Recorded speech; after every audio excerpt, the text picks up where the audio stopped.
कि इस शरीर की जन्मदात्री पूज्या माता जी, जिनका शुभ नाम श्रीमती ब्रजलता देवी था,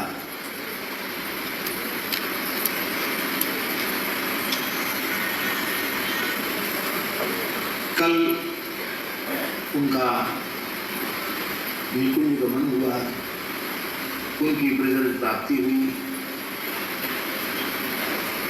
शाम को 6-7 बजे तक तो बिल्कुल ठीक थी। 7 बजे के बाद थोड़ी सी बेचैनी आरंभ हुई। हम शालिग्राम जी में दीपदान कर रहे थे, बोले माता जी याद कर रही है। पहुंचे और बहुत अधिक कष्ट नहीं हुआ। भगवत स्मृति अंतिम क्षण तक बनी रही और लगभग 2:30 बजे रात्रि को उन्होंने उसके पूर्व मलुपीठ में 1.25 लाख शालिग्राम जी के यहाँ तुलसी शालिग्राम विवाह था। उनका पंचामृत चरणामृत, उनकी प्रसादी माला, तुलसी जी की प्रसादी चुनरी, वो भी अपने संज्ञान में भावपूर्वक ग्रहण की। और नीचे जो वृंदावन का में तुलसी शालिग्राम विवाह हो रहा था, उसका भी पंचामृत चरणामृत प्रसाद माला प्रसाद सब कुछ ग्रहण किया। और जैसे कोई पूरी तैयारी से महोत्सव पूर्वक महाप्रयाण करे, इस पद्धति से उन्होंने महाप्रयाण किया। हमारी वे परम पूजनीय जन्मदात्री हैं, इस भाव से नहीं, वस्तुतः इस प्रकार का निर्मल हृदय, इस प्रकार की भगवान के प्रति, सद्गुरु भगवान के प्रति, संतों के प्रति, गौ ब्राह्मणों के प्रति इस प्रकार की भक्ति इस युग में अत्यंत अत्यंत दुर्लभ है। सबसे महत्वपूर्ण बात तो गुरु जी ये है कि अपने बाल्यकाल से अंतिम क्षण तक एक बार भी झूठ नहीं बोली। कभी उन्होंने असत्य भाषण नहीं किया। हम लोग साधु के जैसा बना बनाए हुए हैं, साधु नहीं है भीतर से। प्रयास करते हैं कि हम झूठ न बोले, फिर भी कोई बात झूठ निकल जाती है, पर पूरे जीवन में उनके मुंह से कभी कोई झूठ बात नहीं निकली।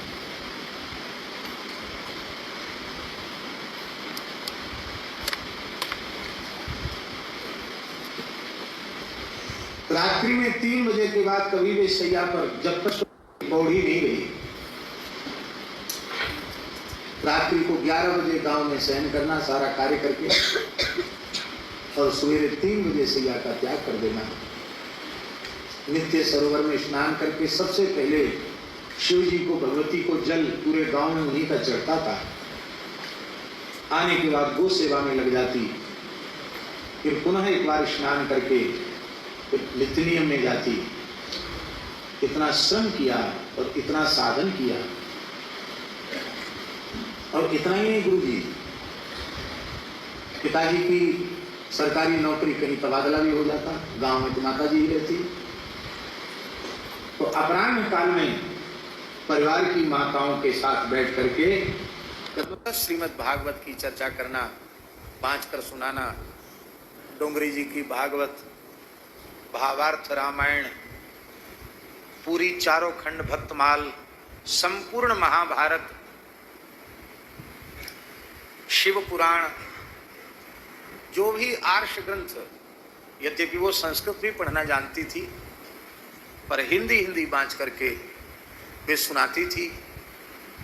और उनका नित्य पाठ इतना बड़ा था कि कम से कम 2 घंटे पाठ करती रहे तब उनका नित्य पाठ पूरा होता था। और उतने ही समय का उनका जप।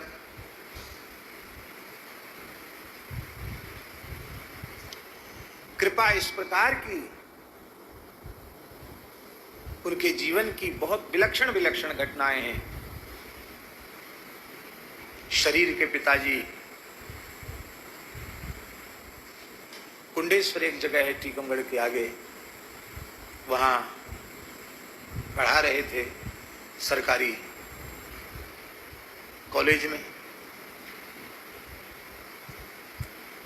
माताजी गांव पर अकेली घर पे थी, बहुत तेज बुखार हो गया, पुरुषोत्तम मास चल रहा था, घर में कोई नहीं था, अकेली थी। इतना तेज बुखार कि द्वार बंद करना भी उनके लिए शक्य नहीं था। तो जहाँ ठाकुर जी का स्थान गांव में है वहाँ उलटी थी और आर्त भाव से उन्होंने श्री राधा रानी का स्मरण किया कि देखो मेरी परिस्थिति कैसी है।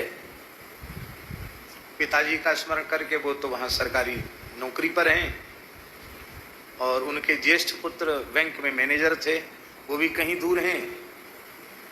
मोबाइल का जमाना था नहीं, गांव में टेलीफोन होते नहीं थे और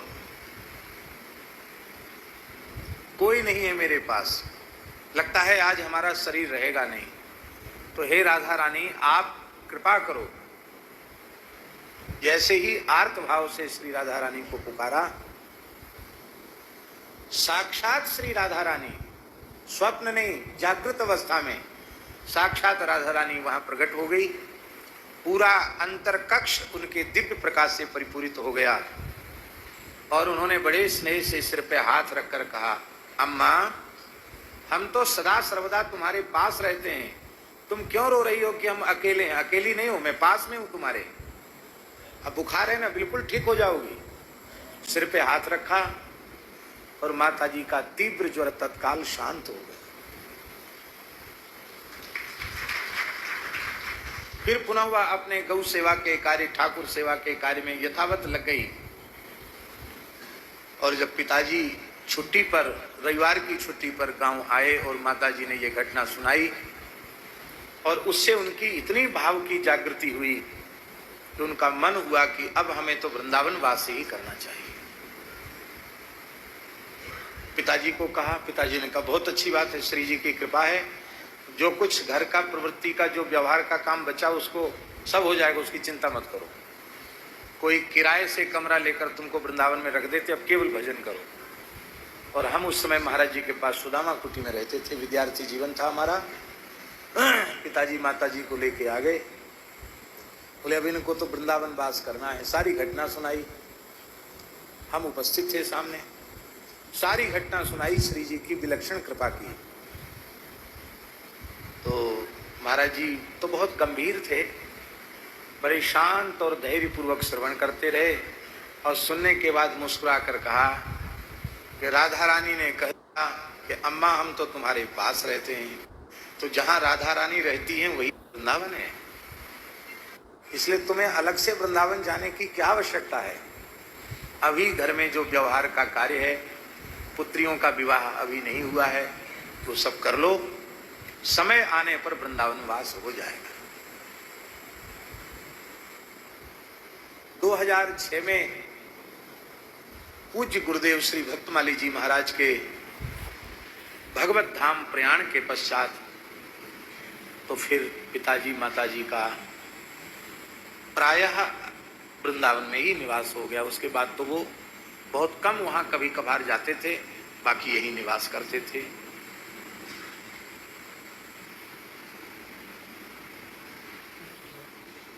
अंतःकरण की स्थिति गुरुजी ऐसी थी कि गृहस्थाश्रम में प्रायः माताओं में अपनी पुत्रियों के प्रति, अपनी पुत्री की जो पुत्र हैं या पौत्री हैं दौहित्र, उनके प्रति ममता होती है, या परिवार में पौत्र पौत्री होती उनमें भी ममता होती है, बहुओं के प्रति भी ममता होती है, पर उनके हृदय में किसी के प्रति ममता नहीं थी। धीरे धीरे अधिक से अधिक अंतर्मुख होती चली गई।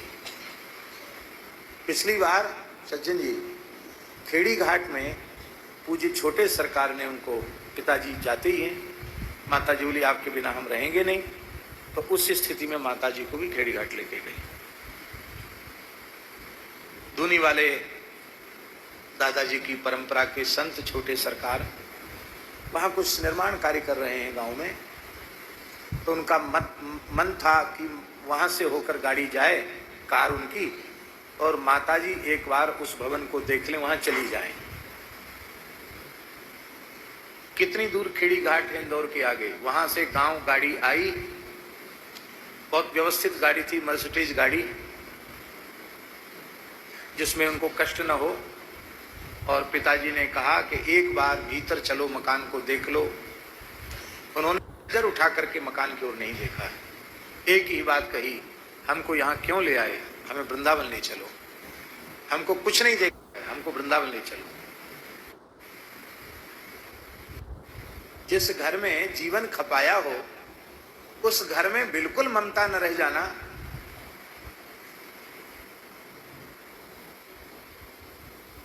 कपड़े तो नहीं रंगाए थे, लेकिन वस्तुतः इसी का नाम है विशुद्ध संन्यास, जहां न शरीर के प्रति अहंता और न जगत के प्रति ममता। हाँ, एक बात कहती थी जरूर, कहती और किसी का कोई चिंतन नहीं, ममता नहीं, पर जो कुछ होना हो भगवान की इच्छा से, अच्छा या बुरा, इसकी परवाह नहीं है हमारे लिए। कहती तुम्हारे प्रति तो प्रेम है, ममता है तुम्हारे प्रति, और किसी के प्रति ममता नहीं। यद्यपि उनके ज्येष्ठ पुत्र भी इतने मातृपितृभक्त हैं कि इस युग का उन्हें श्रवण कुमार मानो।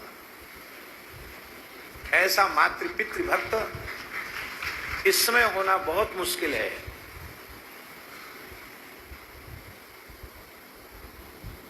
और गुरुजी जीवन की शुचिता इतनी अद्भुत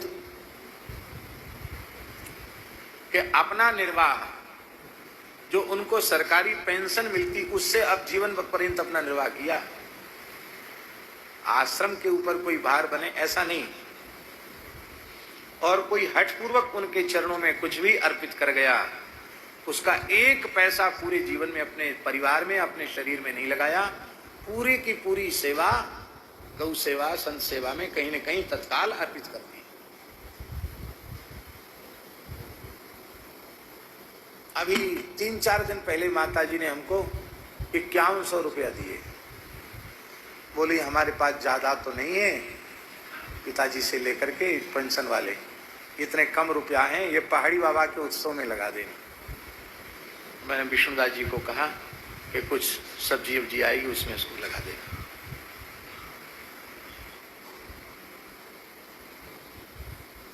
जैसा उनका पवित्र जीवन था, ऐसी ही पवित्र तिथि देवोत्थापनी एकादशी। 2-2 जगह तुलसी शालिग्राम विवाह हो रहा है, 1.25 लाख शालिग्राम जी में हो रहा है, वृंदावाटिका में भी हो रहा है। ब्राह्मण मंत्रोच्चार कर रहे हैं, वेद पाठ हो रहा है, संपूर्ण श्रीमद् भगवद गीता श्रवण किया, संपूर्ण भक्तमाल श्रवण किया, ब्रजरज प्राप्ति की। और हमारी ही अंक में जगन्नाथ जी का महाप्रसाद, तुलसी दल, भगवत चरणामृत, संत चरणामृत, ब्रजरज आदि लेकर के लगभग आधा घंटे उनका पवित्र मस्तक हमारी गोद में रहा, और आधा घंटे बाद उन्होंने भगवत स्मृति पूर्वक अपने देह का विसर्जन किया। शारीरिक रूप से तो अस्वस्थ भी थी, लेकिन ऐसे नहीं थी कि वो अकस्मात चली जाए। कल 6-7 बजे तक तो बिल्कुल बातचीत कर रही थी। कल दोपहर में कह करके वाजपेयी जी की गृहिणी को कहा कि तुम बढ़िया आटे का सुंदर गाय के घी का हलवा बनाओ, भोग लगाओ, मैं हलवा खाऊंगी। कल मांग करके तो उन्होंने बनाकर हलवा खाया।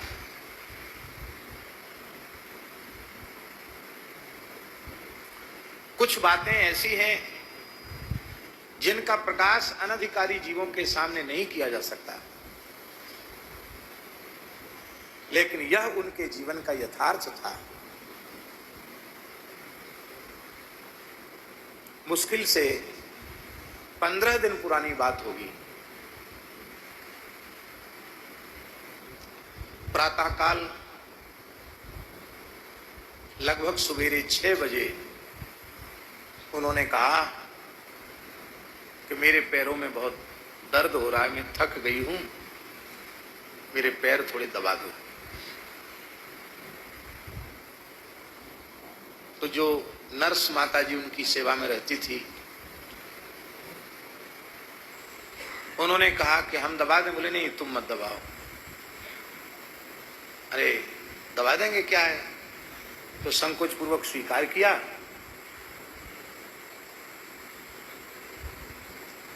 बहुत ध्यान दे करके जो बात हम कह रहे हैं उसको सुनिए। इस युग में इस प्रकार की विलक्षण घटना,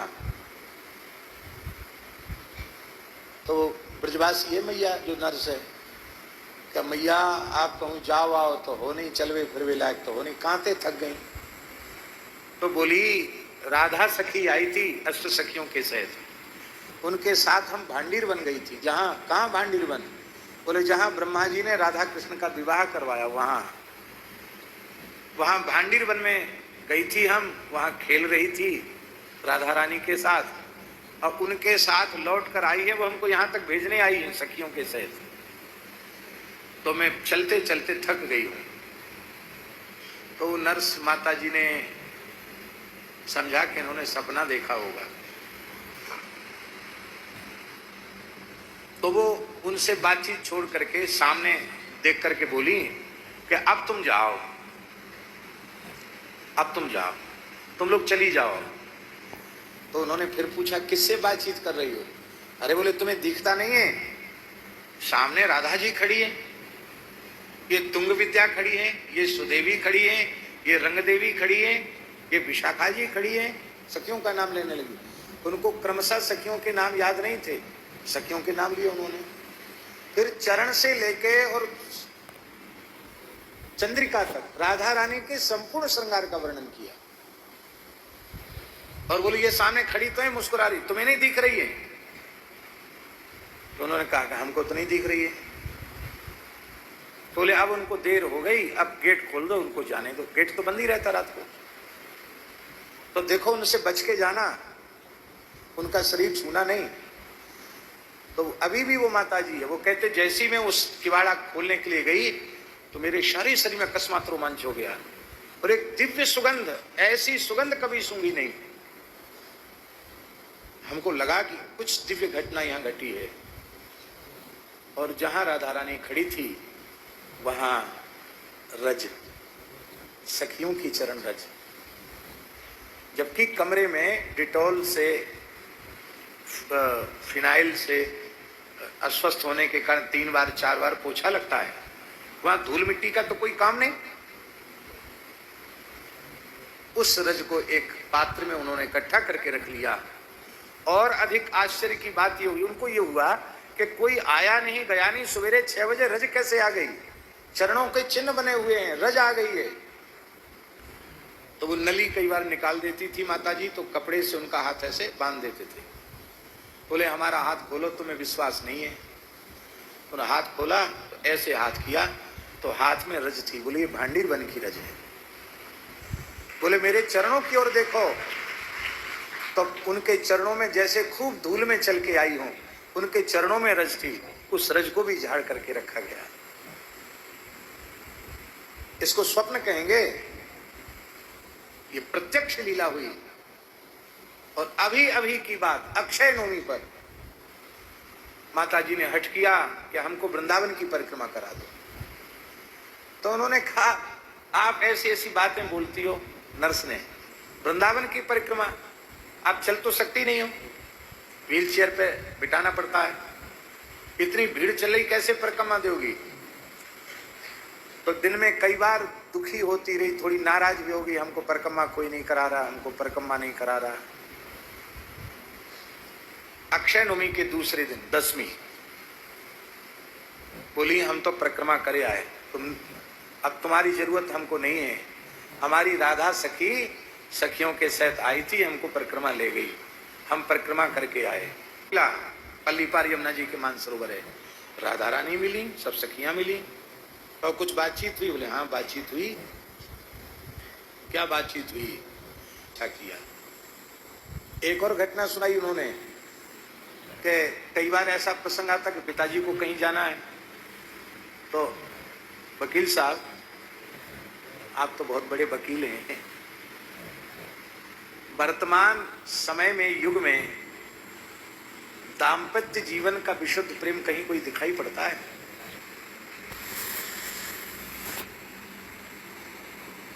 उसका कारण है गुरुजी कि नारियों में पातिव्रत नहीं है और पति सदाचारी नहीं है। प्रेम कहां से होगा? नारी पतिव्रता होती है, पति एक पत्नी व्रत होता है, सदाचारी होता है, उनका प्रेम विशुद्ध होता है।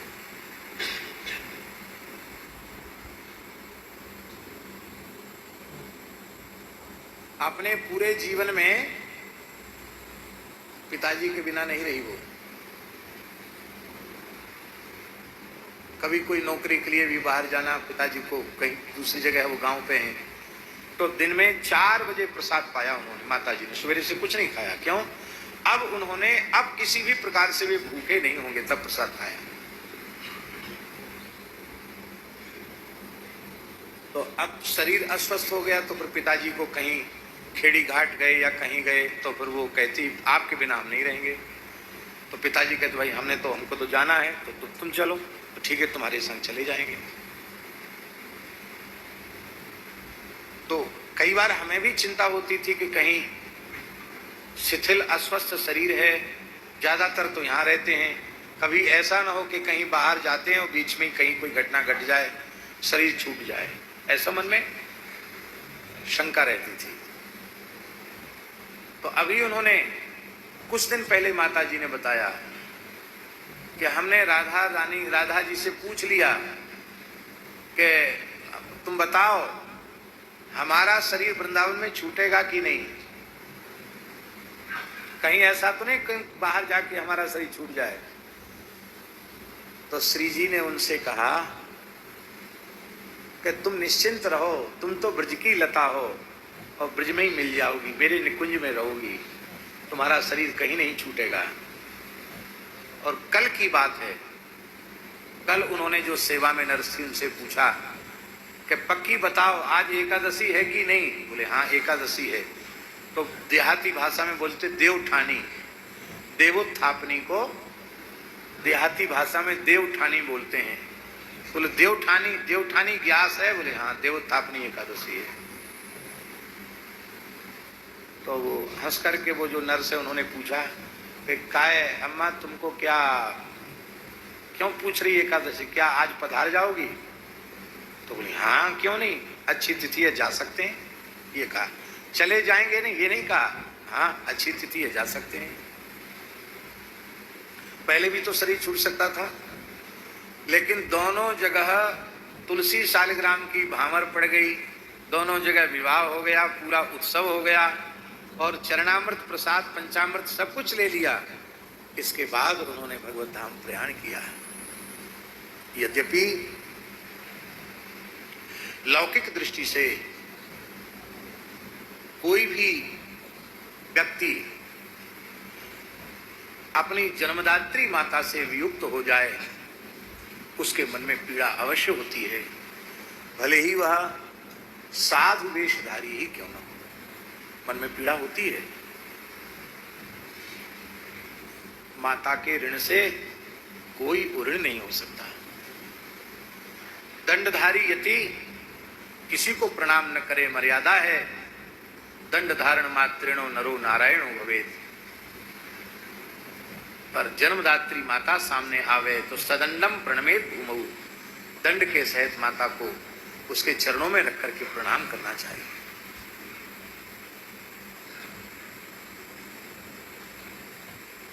भगवान के समान पूजनीय माता नहीं, हमारे हृदय से पूछो तो भगवान से अधिक पूजनीय माता। पुराणों में भगवान व्यास कहते हैं नहीं मातृ समो गुरु, स्कंद पुराण का वचन है गुरुजी, माता के समान सृष्टि में कोई गुरु नहीं,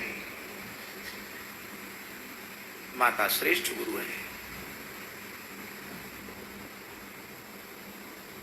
तो इस बात की अंतर पीड़ा तो हमारे मन में भी स्वाभाविक होती है कि अब उनके मंगलमय दर्शन से, उनके वात्सल्य से हम वंचित हुए हैं। किंतु हम अपने कष्ट का विचार और उनके अनंत अनंत अनंत अनंत आनंद का, सुख का विचार करते हैं तो हमें अपने कष्ट की सर्वथा विस्मृति हो जाती है।